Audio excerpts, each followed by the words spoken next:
Baiklah, terima kasih sambutan dari Bunda Widarti tadi.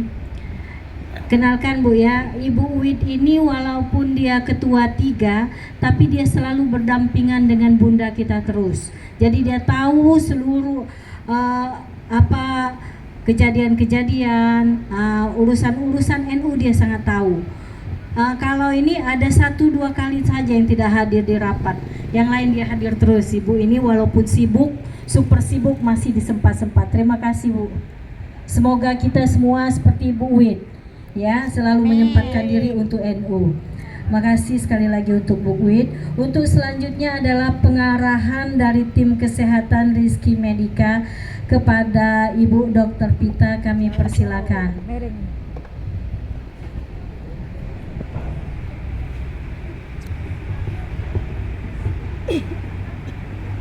Bismillahirrahmanirrahim. Assalamualaikum warahmatullahi wabarakatuh. Waalaikumsalam. Saya izin lepas masker sebentar Ibu-Ibu, biar kelihatan ya.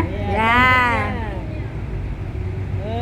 Cantik. Lebih cantik nggak Bu? Cantik. Oh iya. Saya ini menyebut teman-teman yang ibu-ibu hamil ini teman-teman saya. Dan alhamdulillah lagi hamil juga ya. Jadi di sini kita sharing-sharing ibu-ibu ya. Oke, ini kehamilannya rata-rata ada yang trimester 1 usia 0 sampai dengan 14 minggu. Nunjuk. Oh, ada 1, 2. Kemudian yang usia trimester 2 sampai 28 minggu. Wah, lumayan banyak ya. Yang trimester akhir, trimester 3. Wah, paling banyak. Sudah mulai harus persiapan ya ibu-ibu ya. Oke, di sini nanti kita mau sharing-sharing, mau cerita-cerita tentang gizi pada ibu hamil. Oke, ibu-ibu di sini banyak yang keluhannya nyeri pinggang.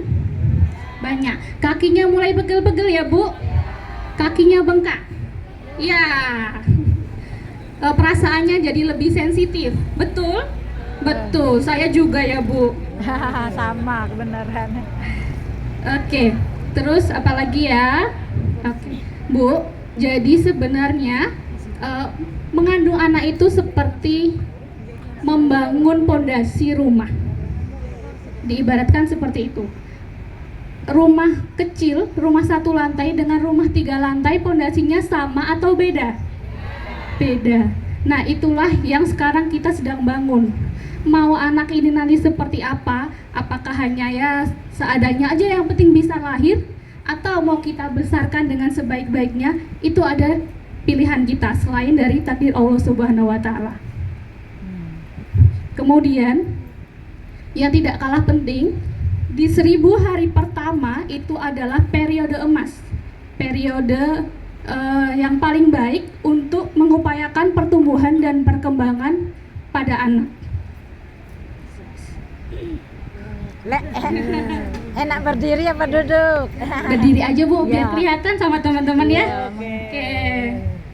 Nah, periode 10 hari ini dimulainya dari kapan Ibu-ibu? Dimulainya dari awal kehamilan. Jadi bukan dari anak itu lahir. Ya.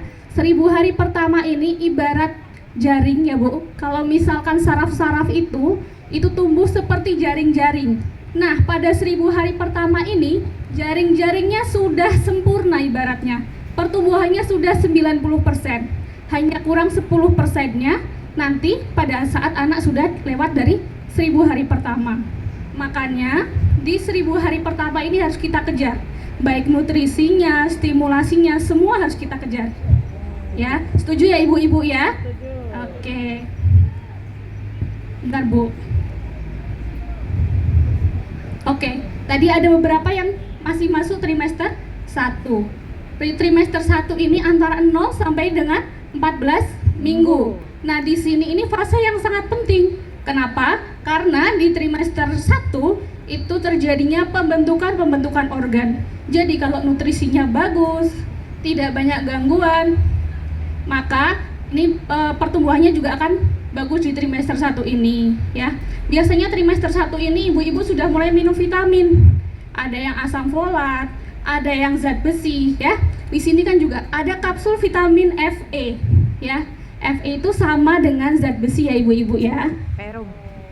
Perum. FE. Terus nanti masuk trimester 2 sudah mulai agak nyaman. Nah, masuk trimester 3 ini kita harus genjot lagi. Di mana? Di berat badan janinnya, ya. Pengennya semuanya akan lahir dalam keadaan sehat, selamat, berat badan bayinya cukup. Amin. Nah, di sini juga fase pendewasaan sel-selnya. Di fase pendewasaan sel-sel ini terjadi di trimester 3 ini. Terus Bu, jadi sebenarnya apa yang harus kita siapkan untuk nutrisi pada ibu hamil ini sendiri? Yang pertama Bu, jauh-jauh susah-susah ibu-ibu dari Muslimat NU Kota Palembang ini menyiapkan protein tinggi untuk kita semua, ya. Protein itu fungsinya apa Bu? Ada yang bisa jawab protein fungsinya apa ibu-ibu? Dapat door prize loh. Ada? Jawab. Nunjuk. Oh iya, boleh Bu. Apa Bu? Biar kuat atau kuat untuk menghadapi kenyataan ya Bu ya.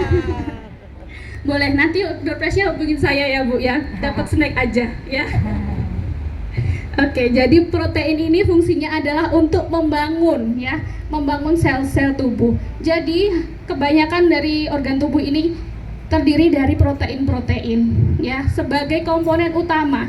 Ibaratnya dari suatu bangunan, protein itu adalah semennya ya, yang membentuk otot, yang membentuk organ-organ itu dari proteinnya. Kenapa protein itu harus cukup? Yaitu tadi karena saking pentingnya protein itu.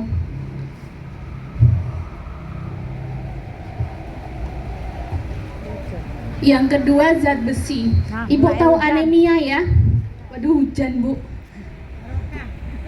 Enggak Tahu, ya? kehujanan Oke, enggak Ibu tahu anemia ya? Oke, anemia itu kurang apa Bu? Kurang darah. Oke ya, beda nggak sama darah rendah? Beda. Oh iya Nyai, beda ya Nyai ya? Beda. Oke, bedanya apa? Kalau darah rendah tuh tekanan darahnya yang rendah. Oke, tuh sudah dijawab ya sama Nyai ya. Bedanya tekanan darah rendah sama kurang darah itu beda ya Bu ya. Kalau kurang darah itu biasanya kurang sel-sel di darahnya. Salah satunya kurang sel darah merah. Sebabnya apa? Karena ini kurang Fe vitamin atau kurang zat besi. Sementara kalau misalkan kita tekanan darah rendah, yang rendah adalah tensinya, ya, gitu. Nah, untuk zat besi ini fungsinya apa? Fungsi dari zat besi ini sendiri adalah untuk HB. mengantarkan sari-sari makanan atau oksigen ke dalam tubuh janin juga. Itulah kenapa kalau misalkan kita kurang darah atau anemia, kurang zat besi, maka efeknya jadi banyak Bu. Lemas, lunglai, lesu dan lain sebagainya. Janin juga begitu. Ya, janin juga akan merasa dia nutrisinya tidak cukup. Nah, kena basah ada tuh. Terus yang ketiga ada kalsium. Nah, untuk kalsium ini dia fungsinya untuk pertumbuhan tulang dan gigi, Bu. Bu, yang mulai sudah trimester 3, pegel-pegelnya sudah pegel banget atau pegel aja? Wah, ya, pegel banget. Pertama karena ukuran rahim kita membesar ya, Bu. Terus yang kedua, karena apa? Karena cadangan kalsium kita biasanya menurun. Nah, adik janin, Bu, adik bayi di dalam perut nggak peduli Bu mau kalsiumnya cukup atau enggak. Kalau misalkan kalsium adiknya nggak cukup, dia akan ambil punya ibunya. Ya, jadi setelah itu, aduh, kok kalsium ibuku ini kurang. Nah, dia ambillah dari situ.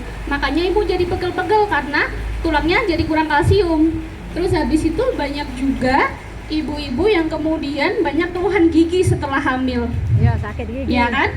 Zat Kenapa? kapur. Karena iya giginya rapuh karena kalsiumnya sudah habis pada masa kehamilan. Gitu ya Bu ya. Jadi pemenuhan kalsium itu sangat penting di usia kehamilan. Terus yang ketiga ada vitamin. Ibu ini semuanya minum vitamin hamil nggak? Minum ya, alhamdulillah. Nah, ada banyak vitamin Bu. Yang pertama vitamin A. Vitamin A ini fungsinya buat perkembangan sel. Yang kedua vitamin D. Nah, vitamin D ini kalau ada kalsium dia akan membantu penyerapan. Jadi mau kalsiumnya banyak, kalau vitamin D-nya kurang, dia akan kurang kalsium juga. Terus yang ketiga vitamin E. Nah, itu fungsinya untuk membentuk organ-organ reproduksi bagi janin. Kemudian ada vitamin C yang fungsinya untuk kekebalan tubuh dan banyak vitamin-vitamin lainnya. Nah, kemudian sebenarnya protein tinggi ini didapatkannya dari apa saja? Dari apa, Bu? Ikan, Oh iya, boleh ikan, terus telur, telur, terus daging, tahu tempe juga boleh, ayam Boleh. juga boleh ya. Hampir semua lauk pauk itu mengandung protein. Nah, telur ini juga proteinnya banyak, Bu. Selain mengandung protein, dia juga mengandung kalsium, mengandung asam folat. Ya, tahu ya, Bu, pentingnya asam folat ya? Asam folat itu fungsinya untuk saraf untuk bayi. Ya. Jadi kalau misalkan kita kurang asam folat, ada beberapa kelainan yang Matiin bisa aja. disebabkan. Matiin. Gitu. Matiin aja, nanti kesetrum.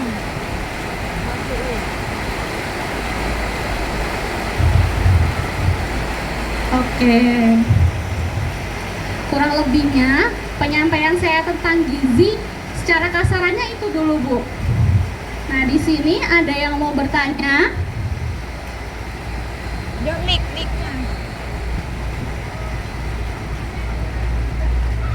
Mik.